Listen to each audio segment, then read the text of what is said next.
এটা শ্রমিক টিলা এটা নয় বললি মেজাবে নয় বলি এটা আর ওখানে একটা শ্রমিক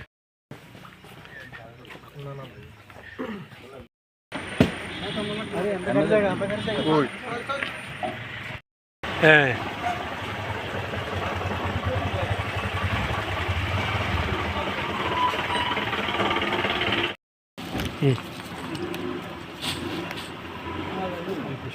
বন্ধ করবো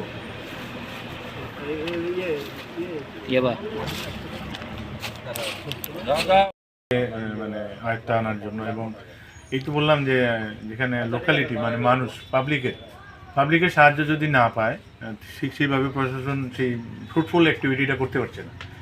আমরা যখন জানতে পারি তখন ওইখানে আমরা কিছু পাই না, কিন্তু যারা জানাচ্ছেন তারা যেমন কিছুদিন আমি আগে একটা ভিডিও দেখলাম, কিছু ছেলে গোলবাজার এরিয়াতে, আপনারা দেখেছেন বোধহয়, রাস্তা থেকে এরকম তুলে আনছে বাচ্চাদেরকে, মানে এরকম যারা স্মাগলিং করছে।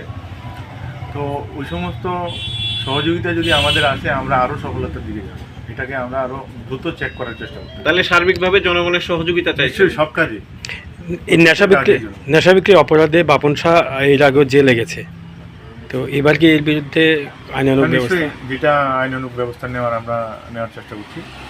আমার কথা হয়েছে যে পুলিশ ইনচার্জ আমাদের টিমের সঙ্গে আছেন, ওনার সঙ্গে যোগাযোগ করার এবং ওনাকে যে কোনোভাবেই হোক থানাতে নিয়ে ইন্টারোগেশন করার জন্য। যেহেতু আমরা হাতে নাতে এটা পাইনি, আমরা একটা পরিত্যক্ত জায়গা বলতে বাড়ির সাইডে কিছু গাছের নিচে বোধহয় প্যাকেটটা ছিল, স্বাস্থ্য অফিসাররা যারা বললেন কলা গাছের নিচে।